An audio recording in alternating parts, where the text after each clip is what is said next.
Paz, queridos, tudo bem? Vamos para mais um clipe, por isso falei. Tá gostando da série Reino versus Sistema Religioso? É bem pontual para os nossos dias, né? Estamos estudando Mateus 23, então convido você a rapidinho tá se inscrevendo no canal, tá curtindo, né, a mensagem também, deixando seu comentário, contribuindo, né, com aquilo que o Senhor fala ao seu coração em relação a esse texto tão precioso e nos deixando, quem sabe, até novos temas, né? Algo que você precise, que você gostaria de saber. É para isso que a gente está aqui, né? É tudo sobre o Senhor, nada sobre nós, e nós apenas nos colocamos como filhos, cuidando das coisas do Pai, manifestando a cultura do reino tão necessária para os nossos dias, amém? Vamos à palavra? Então, a palavra de hoje... A palavra de hoje está lá em Mateus, capítulo 23, que é o capítulo que nós estamos estudando, né? Quando Jesus critica, né, os falsos mestres, os líderes religiosos. E nós vamos falar sobre o versículo 11 e 12, que causa tanta confusão, né? E tanta má interpretação, inclusive. O versículo 11, ele fala assim: o mais importante entre vocês deve ser servo dos outros. Estranho, né? Por quê? Porque nesse contexto de líderes religiosos a qual a gente está tratando aqui, ou até você mesmo que pense assim, tá, mas eu não me enquadro nesses líderes religiosos, eu não sou como eles, né? E nem seria se eu tivesse à frente de um ministério, tá? Mas você, como é você no seu departamento? Né? Departamentos são as áreas da igreja que tem, né? O departamento infantil, o departamento, às vezes, ali do diaconato, né? No nosso caso, são os acolhedores, os responsáveis, né? Pela acolhida ali inicial, pelo serviço durante o culto ali, né? Tem o departamento do som, tão importante, o departamento do louvor, né? Nós temos o bazar, que é um departamento também, né? Do Ministério Five, tão abençoado. Então são esses departamentos da sua igreja, pode ser que tenha mais, pode ser que tenha outros, né? E se você está à frente de um desses departamentos, né? Ou você às vezes é parente, né? De algum, do pastor responsável, de alguém que exerce alguma liderança, como que você se trata? Como você espera? Quais são suas expectativas ao ser tratado pelos demais dentro da igreja ou dentro do seu departamento? Você efetivamente tem essa consciência que se você está ali, no nosso caso aqui, não são líderes, são responsáveis por cada departamento, né? Eles são responsáveis por passar a visão que a gente tem por cada departamento e as atribuições que a gente tem para cada departamento. Nós estamos fazendo as reuniões, né? Inclusive ainda com cada departamento, não finalizamos com todos, mas vamos ter com todos a mesma postura, né, com que a gente já teve com acolhedores. Então, como responsável, como líder do seu departamento, qual é a sua mentalidade? Qual é a sua forma de agir? Você espera que os outros te sirvam? Você espera um tratamento diferente porque você está nessa posição? Ou você tem esse entendimento que se você é um responsável de um departamento, seja qual for o departamento aí do seu ministério, você está ali para servir a todos, você não está ali só para fazer uma escala, você não está ali só para impor algo sobre as pessoas, porque o corpo de Cristo, esses departamentos são feitos de equipes, onde todos estão aptos a contribuir, onde todos estão aptos a ser ouvidos, acrescentar e agregar algo necessário. Então, você quando está à frente de algum departamento, é para você conduzir-nos, traduzindo a visão que o pastor tem sobre aquele departamento, a missão que o pastor tem para aquele departamento, né? Que o ministério espera daquele departamento. Então, se você está com esse coração, entendendo e vivendo o versículo 11 de Mateus 23, você entende que você está ali não só para montar uma escala, mas para servir aquelas famílias que se dispuseram junto com você a ser sua equipe. Ou seja, você vai ser aquela pessoa que visita, que conversa, que dá uma atenção, que percebe quando não tá legal. Às vezes nem tudo você vai conseguir resolver, você vai passar pro seu pastoreio e dando uma atenção, mas você faz isso porque você está apto para isso. Esse cuidado com as vidas, com as pessoas, você está apto se você está nesse lugar. Essa postura que você tem de servi-los, a equipe que está com você, sobre a sua liderança, sobre a sua responsabilidade. Você como pastor agora, né? Falando como um pastor responsável, enfim, você tem essa mentalidade de que aquele povo que te foi confiado, que está sendo confiado, não te foi confiado para te servir o teu bel prazer e a tua própria vontade. Quando você usa da palavra para fazer valer a tua própria vontade, né, distorcendo o evangelho, distorcendo o modelo de Cristo, você entende que você está ali para servir a todos, inclusive aquela pessoa que pensa diferente de você, que não te bajula, que é difícil de lidar, que sempre que você coloca algo tão simples e óbvio ali para acrescentar na vida dos irmãos, ela é aquela questionadora, é aquela pessoa que te constrange às vezes. Você está pronto? Você tem esse entendimento, essa mentalidade no seu coração. Eu estou aqui para servir a todos. O Senhor me colocou nesse lugar e me confiou pessoas para servir a todas aquelas vidas que o Senhor colocara próximo de mim, sobre o meu ministério. Você tem essa mentalidade porque é isso que o Senhor está trazendo de modelo aqui. Ele está confrontando os líderes religiosos da época com uma mentalidade totalmente oposta ao modelo de Cristo. E ele está falando claramente no versículo 11, o mais importante entre vocês deve ser servo dos outros. Ou seja, você que quer esse lugar de destaque é chamado a servir a todos. Inclusive aquele que te critica, aquele que não te entende, aquele que torna os seus dias mais difíceis, aquele que não te bajula. Até porque o bajulador, ele tá como um sanguessuga em você. Não te faz bem de forma alguma, mas ele tá alimentando o seu ego e a sua carência, e isso não é postura de um amigo, de um servo, de uma pessoa de Deus. A pessoa de Deus quer te ver curado, sarado, posicionado, maduro, amadurecido, renovado com a mente de Cristo. Então ela não vai te bajular para fazer você permanecer como está. Os bajuladores são os pastores que são como lobos, são como cães, lambendo as feridas para que você permaneça como está e depositando em você ainda mais dejetos, larvas, coisas ruins para te infeccionar ainda mais. Porque em vez de abrir os seus olhos, tirar a venda, abrir essa ferida e passar o bálsamo de cura que vai arder, mas vai trazer você para a realidade, para o reconhecer daquilo que você está fazendo e precisa melhorar, a pessoa te deixa como você está. Então esses não são pessoas que realmente deveriam estar do nosso lado. Pode ser fáceis de lidar, porque nunca vão te contrariar, mas estão te promovendo um mal ainda maior, te mantendo em berço esplêndido daquilo que você já deveria ter saído faz tempo. Principalmente os que têm a personalidade narcisista, que fazem inúmeros absurdos e depois ainda se fazem de vítima. A gente sabe porque foi o perfil, né, daqueles que a gente passou.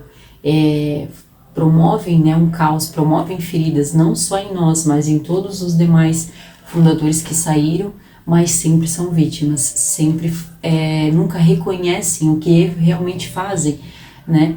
Então isso é um perfil que precisa ser confrontado, trazido à luz, né? Eu tô lendo Marcos, e em Marcos ali fala de várias pessoas que Cristo curou, e ele perguntava, como o cego ali Bartimeu, o que tu queres que eu te faça? Por quê? Porque Cristo demonstra nesses exemplos que o reconhecimento é que vai trazer a cura e o próximo nível. as próximas etapas, aquilo que a gente quer tanto romper e viver e não vive ainda. Por quê? Porque precisa reconhecer, precisa haver reconhecimento. Né? O meu esposo precisou reconhecer que estávamos debaixo de uma liderança que não nos amava, não nos celebrava, e é realmente um exemplo desses líderes religiosos que precisam mudar, precisam melhorar, e é essa a nossa oração sobre a vida deles. Reconhecendo a nossa parte, nós demos uma resposta ao Senhor. Saímos, né, seguimos a direção e a palavra que o Pai nos tinha nos dado ano passado, muito tempo antes. E foi doloroso, foi a duras custas pelo que eles promoveram, em vez de simplesmente assumir e admitir que eles tiveram uma palavra de Deus e estão seguindo a palavra do Senhor. Não, mas é mais fácil promover difamações e enganos para dizer que a gente saiu por coisas pequenas, por coisas materiais, sendo que nós não temos luxo nenhum. Você vê a simplicidade das coisas que a gente anda, ou seja, a gente nunca foi de ostentar nada, né? Conseguimos um salário por 2 meses apenas, que foi um estopim, né? De nos verem melhores, né? E não suportar. Então, foi mais fácil promover difamações do que assumir que nós estávamos seguindo uma palavra do Senhor.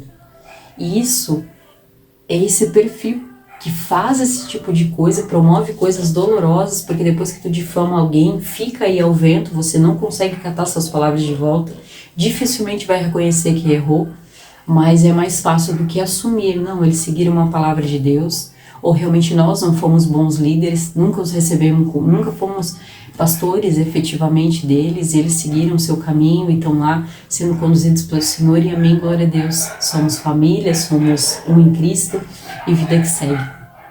Então a gente sabe o quão difícil é ter esse padrão e esse perfil de Cristo, de servir a todos, de ter um coração de servo saudável.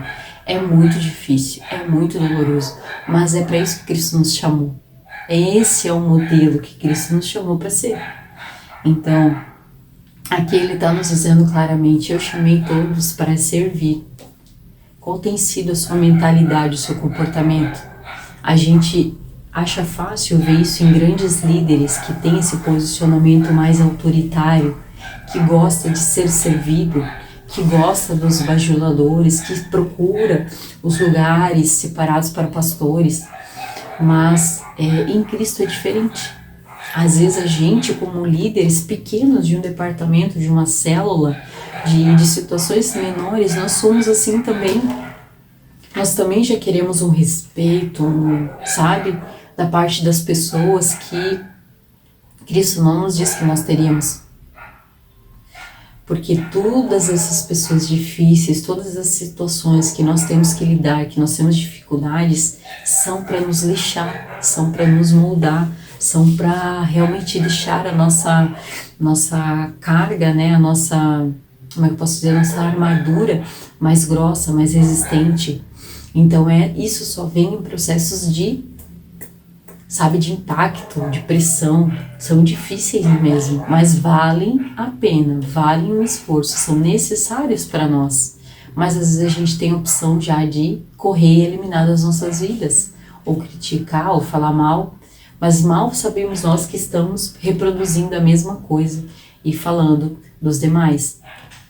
Então, outra coisa que eu li hoje sobre isso, eu vi um vídeo muito interessante que fala que todo o excesso no outro que te incomoda é uma falta sua. E realmente eu me identifiquei muito. Eu tenho muita dificuldade com pessoas devagar, que andam devagar na minha frente, que falam devagar, que dirigem devagar. O sinalê, o radar é 40, a pessoa passa 20, o radar é 60, a pessoa passa 30. Essas situações todas. Mas por quê? Esse excesso de calmaria que essa pessoa tem para levar a sua vida me falta. Eu preciso ser uma pessoa mais calma, mais ponderada, né? Preciso pensar mais, eu tenho a questão da impulsividade, eu preciso pensar melhor antes de responder, antes de fazer. E essas pessoas, o excesso delas me incomoda porque me falta. E assim também ela deu exemplo para você que é muito tímido, muito reservado, muito calado e se incomoda com as pessoas que têm opinião, que se posicionam, que falam não, né? que não dão brecha para abusos, são claras, são bem resolvidas. Você sempre as critica, como isso, como aquilo, como isso. É normal, eu mesmo sou a sempre criticada nesse sentido, sempre rotulada por esse perfil decisivo e convicto das coisas que o pai me fala. Mas ninguém quer passar o que eu passei, né? Agora o que acontece? Você que é mais reservado, você com esse excesso de, né, nunca fala nada, nunca quer se indispor com ninguém, esse posicionamento você quer ter, porque ninguém aguenta as pessoas abusando de nós, nos pedindo coisas que a gente não quer fazer, nos pedindo para ir em lugares que a gente não quer ir. A gente quer dizer não, a gente quer se posicionar, a gente quer falar e não consegue. Então a gente critica, rotula e fala desses excessos nessas pessoas porque é o que nos falta. Isso é muito pontual, é muito tremendo. Então cada vez que você olhar e a partir de hoje quiser criticar aquele irmão, aquela irmã, rotulando, repassando coisas que você acha e é só a sua opinião, não é a verdade absoluta, que essa diferenciação nós sempre temos que deixar muito clara, a nossa opinião é apenas a nossa opinião, não é verdade absoluta. Nós precisamos entender que nós estamos criticando uma falta nossa, ou seja, na verdade, nós gostaríamos de ter o que eles têm, mas é mais fácil eu criticar do que eu reconhecer. Eu realmente preciso ser um pouco mais assim paciente. Eu realmente preciso ser um pouco assim mais posicionado. Mas não, eu critico e rotulo daquilo que eu acho que eu não consigo fazer. E só não faço porque eu não quero, porque nós conseguimos fazer todas as coisas em Cristo.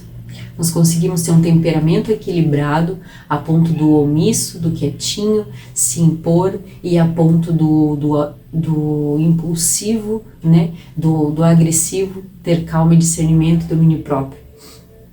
Então a gente consegue essas coisas em Cristo, mas é mais fácil criticar.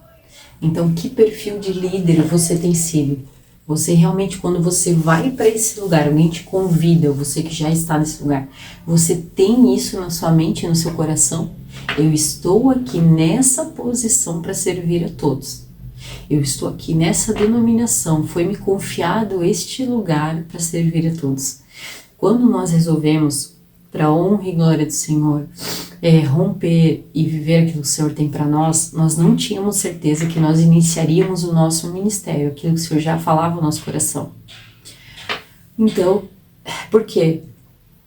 Porque diante de tantas dores, né, de tantas coisas acumuladas nesses longo dos anos, para mim foram só 2 anos e meio, mas para o meu esposo já era tantos anos, né, que sem cuidado, sem reconhecimento, sem posicionamento, enfim, tantas coisas que ele precisava, né, tantas necessidades e dias, né, que ele passou de restrição quando ele era integrado e nunca o procuraram para cuidar dele, para saber das necessidades dele, mesmo sabendo que por ser integrados eles também precisavam do ministério, né, ele também precisava, mas nunca foi procurado para auxílio nenhum.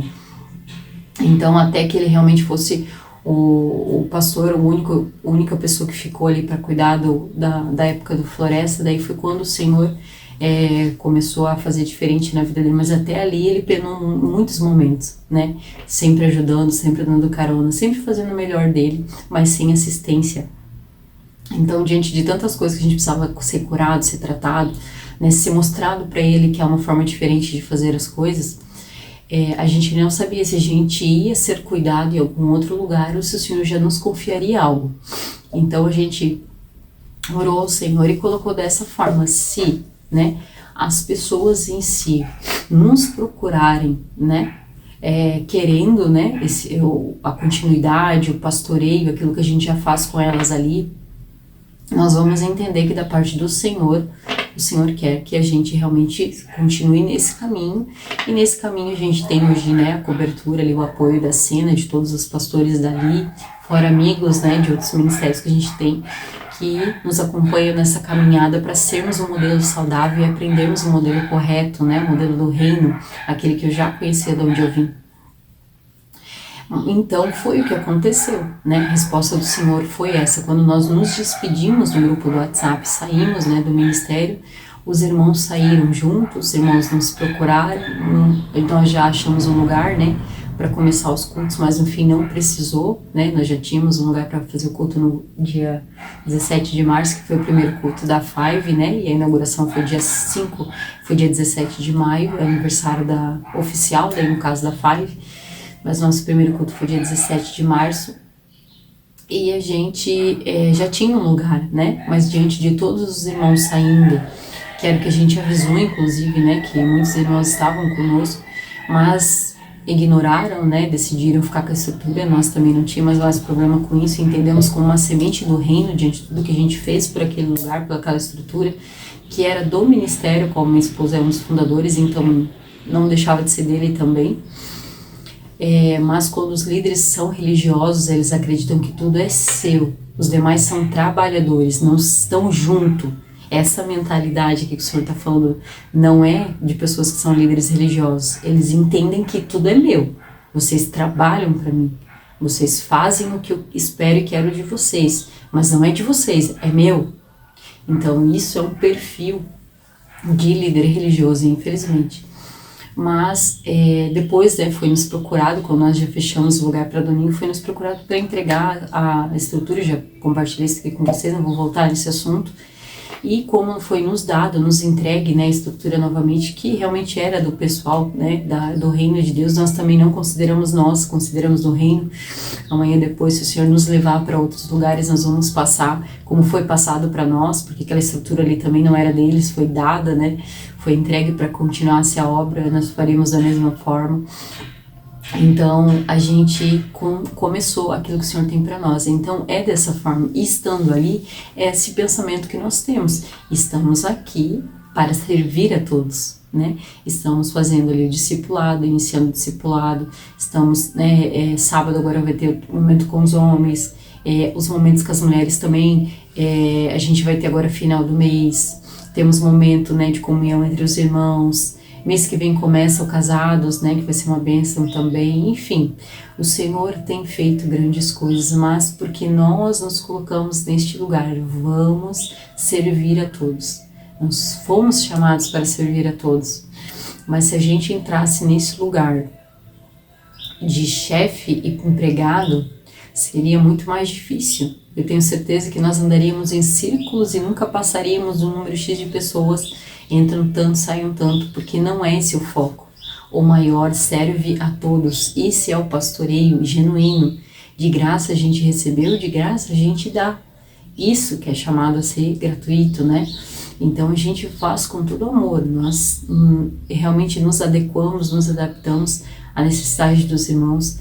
O que acontece é que nesse novo tempo, diante dessa visão, né, realmente nova em relação ao... Perdão, deixa eu... uma chamada. Ao que acontece em relação a esse novo tempo, essa mentalidade de reino, né, que nós estamos instaurando, desconstruindo o sistema religioso que tínhamos, por muitas dessas situações. Então nós estamos sendo decisivos como casal, né, eu e o Givan, mas apenas em situações pontuais para desconstrução e reconstrução, né, da mentalidade, do ambiente, enfim. Mas as demais coisas nós continuamos com o mesmo coração, de servos, ouvindo a todos, colocando todos, né, da mesma forma. Então, isso é o reino de Deus, essa é a mentalidade de reino, esse é o modelo que Cristo nos deixou. Porque no vídeo passado a gente viu que Ele é o nosso único mestre, Ele é o nosso único modelo. Então a gente não pode abrir mão do modelo único e específico, que é o Senhor Jesus. E tudo isso que eu trago aqui não é para apontar, para criticar, para expor, para difamar, não. Porque o reconhecimento daquilo que eu preciso melhorar vem de mim mesmo. Agora, se tudo que eu trago aqui te ajudar a abrir os teus olhos e reconhecer quem você tem sido, a forma que você tem feito, ou as pessoas à sua volta, para que você compartilhe com elas e elas despertem também, glórias a Deus, cumpriu o propósito daquilo que o Senhor tem para mim, para você. Porque, para mim, no sentido, o Senhor já me disse, o meu propósito de vida, que é agregar e liberar coisas que Ele tem para você. E é isso que eu tenho feito, né? E pretendo fazer cada vez mais. Eu sei que o Senhor já tem aberto portas para que eu faça cada vez mais. Então, se isso tudo te ajudar em algo, glórias a Deus. É esse o foco, é esse o intuito, é esse o coração. Então, que a gente possa aprender juntos, né? Eu vou deixar o versículo 12 para a semana que vem, porque a gente já está num tempo razoável, e a gente esmiuça mais o versículo 12, que também é um versículo bem equivocado, né, na leitura e na postura de interpretar esse versículo. Então, no próximo vídeo da semana que vem, nós vamos tratar o versículo 12. Agradeço, né, você ter visto até aqui. Compartilha com os irmãos, curte se você gostou da palavra. Se você gostou ou não gostou, também pode comentar. Aqui não é restrito a só o que eu acho, a só o que eu quero, a sua opinião é válida, seja ela favorável ou não, né? A gente cresce juntos com isso, e que Deus te abençoe e até a próxima semana, amém?